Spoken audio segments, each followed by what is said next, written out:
Hello everybody and welcome to another Transformers third party review. This is a joint review between Kapowtoys and Benscollectables and I am your host Ben. In this video we're looking at FansToys' first Headmaster offering to the Masterpiece scale line in the form of FT-18 Lupus, aka Masterpiece Weirdwolf. Now please bear in mind this is a pre-production sample, a test shot so to speak, so the tolerances may differ slightly when we get the final product. And to be honest with you, I really hope they do. Accessory wise, Lupus comes with a standard rifle. It's quite simplistic but very in keeping with the Headmaster theme, and we have a long Masterpiece style peg which slides into the slot on the hands. And Lupus also has a very nice sword, again utilising that slot in the hand. Taking a closer look at that face sculpt, it's very reminiscent of how he looked in the Japanese Headmasters cartoon. And Lupus does also come with a slightly different faceplate, which unfortunately we didn't receive with our test shot. Now I personally like how Lupus looks in his robot mode. I saw early images of him and I really wasn't that taken back by him. There was something just not quite right about him. Now he does definitely look better in hand. That being said, have FansToys been lazy with his design? He has a very simplistic look to him, very true to his animation counterpart, but is he too simplistic? I mean, don't get me wrong, they have included detailing. I mean, you've got this pull down section on the front and his speed, strength and intelligence is highlighted on there. It's been painted on, it isn't actually a working function, but it's really good that FansToys have given us that. That's a very nice nod to the original toys. But that's about all the detailing we have. We have the silver on here, we have these nice blue sections which are very contrasting with this kind of dark green. And then we have these silver highlighted sections on the legs, and that is about all we get. Now there's a lot of heft to this guy. There's die cast here, all around this section here is die cast, and there's also die cast chunks in the feet and in the legs. But like I said, I'm really not blown away with the detailing. It's too lacking in my opinion. Having just reviewed Sovereign, it's hard for me to comprehend that these have come from the same company. Sovereign absolutely blew my mind, and as much as I like how Lupus looks, it's just a little underwhelming. Of course, Lupus is a Headmaster. The head port just pegs in on the top there, and this is Monzo. He transforms as any Headmaster should, just by extending there, separating the legs, and we can separate the arms. There's a pin through the elbows which gives us a nice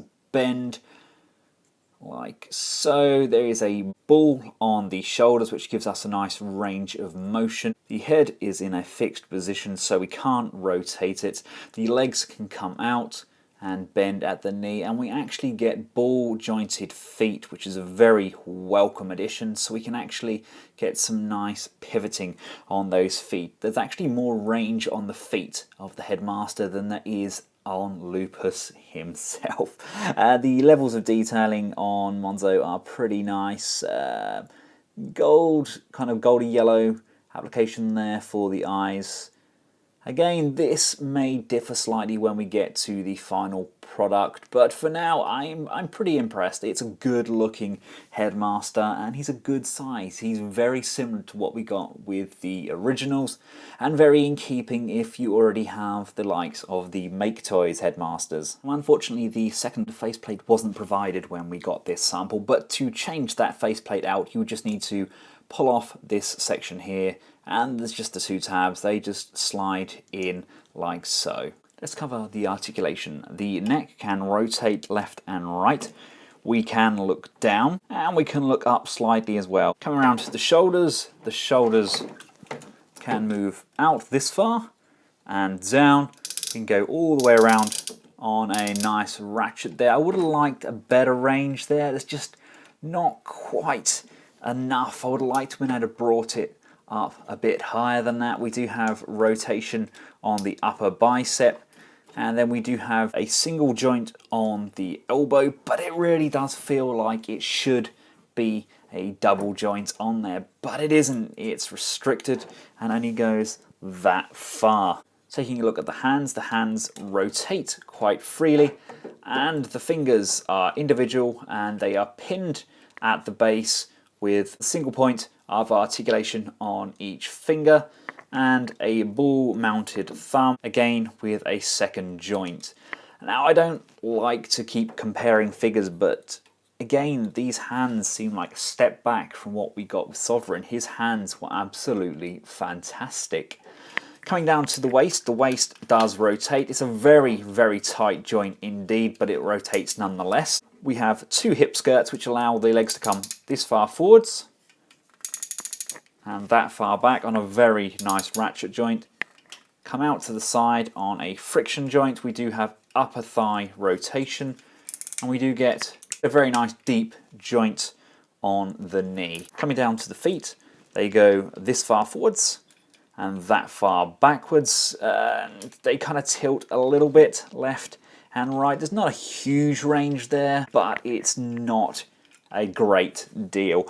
You do have the option to have these wolf-like feet out for the heel spurs. I personally prefer to have them up. I think it looks tidier, but to get the most out of this figure, you need some decent balance. So the bigger the area, the better the balance. I would have just liked more range on those feet, just so you can get more natural poses. Here it is with some of the Season 3 / Season 4 cast. Scale-wise, I think that's a pretty good scale. They were about the same sort of size as Optimus Prime in the animation, and these guys really do look good together. I actually think having them together makes Lupus look better than what he actually is. For those of you that don't own any of the Season 3 / 4 cast, here he is with some Seekers, just to give you an idea of how tall he stands. Now, to get him transformed up, it's not the most complexing of transformations, but it's quite nice nonetheless. Flip the panel up on the forearm with the fingers facing downwards, rotate the fist inward. There is a tab just on the inside. You're going to push this section out like so, and then we can line up this tab section, the tab on the front there, and they will tab in together.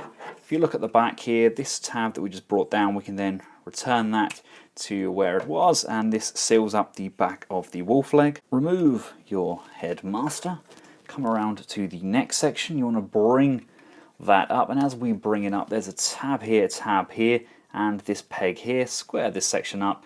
That's going to come up, tab into place, and lock quite nicely on like so.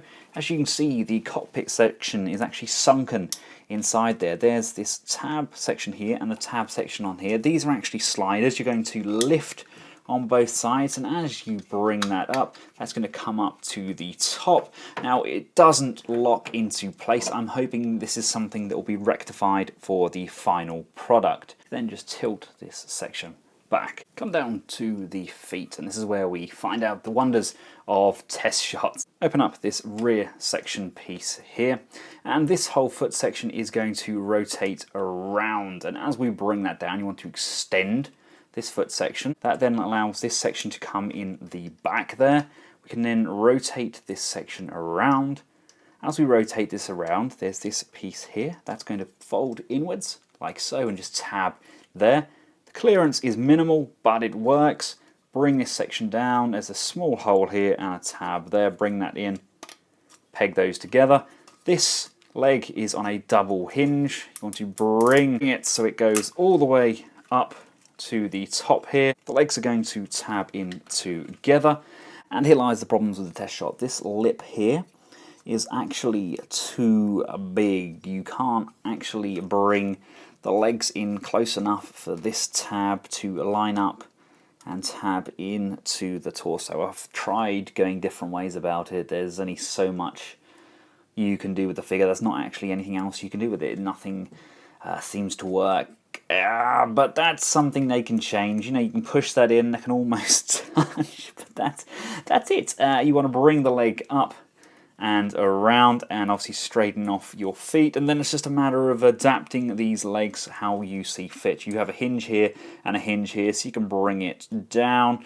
At the end of the day, it's a wolf leg, so we don't have a huge amount to do with it, but it's just a matter of angling it as you see fit. We have a hole in the back section here where we can slide his sword. It just slots in there. I just shove it up there and we can curl that over. And lifting open the cockpit section reveals a very nice, it looks like a NES being played there. You've got a nice little joypad there, so Mondo does fit in there quite nicely. You have to have his legs open like that so he can sit. So they sit either side of this joystick section, but he does look like he's having a very good time. I imagine he's playing Super Mario in there. Just close this section off, and there we have our weird and wonderful wolf. Now, it definitely looks slightly better in hand than it did in some of the earlier shots, but it feels unfinished. I know it's a pre-production sample, but they're not going to change a great deal with it. I mean, this section in the back here, I know these sections here are meant to tab in, but you would think something along the lines of here, like there's these tabs here. You'd think there'd be something for those to tab into. I've checked the other side of the crotch. You can't rotate it around, because if you rotate the other side of the crotch, then the legs are on backwards. You can't then rotate the thighs as well, because then they're upside down. It just doesn't work. We don't get instructions with these, so it's pretty much guesswork with everything we do. But, you know, normally it's a pretty logical guess. It just feels like there's something missing from the transformation. The head, it has a rather long neck, but I have seen some of the shots from some of the Headmaster's cartoon where they have a pretty long neck. It doesn't have the layers like this one does, but then again we do get a nice addition of articulation on the head. We have a point where we can rotate here, we have a point on the head here, we have the jaw that can go up and down, and those teeth are very sharp, and we do have this section here so we can drink some water. He does look somewhat horse-like there, doesn't he? And of course we can rotate this section around, rotate this head around, and then he can look upwards as well, so we could something they don't show us in some of the product shots is that he appears to be able to hold his gun under his body there, so he has kind of a gun groin. Interesting. Each to their own. Articulation wise, we've already covered the head. The shoulders do come out. Still no great range on those. We have that bend and rotation on the elbow. The paws do tilt inwards, which is actually quite welcome, and they go up and down. Same with the rear section. We have a ball joint on this section here. We have a bend forwards and backwards there. We have the motion going up and down, as well as that additional range of bending all the way forwards.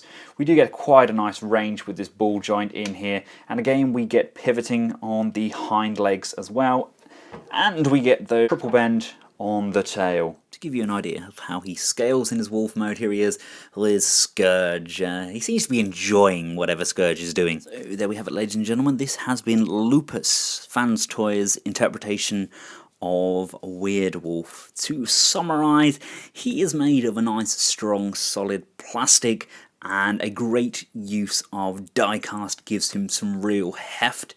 The design itself does feel somewhat unfinished and a little bit untidy around the edges. The minimalistic detailing may be exactly that, possibly too minimal for some fans out there. I understand they've tried to keep it as animation accurate as possible, but there's a thin line between being simplistic and being a bit bland. Let me know your thoughts in the comments section below. If you would like to pre-order this, we have it up for pre-order on Kapow. The link is in the description below.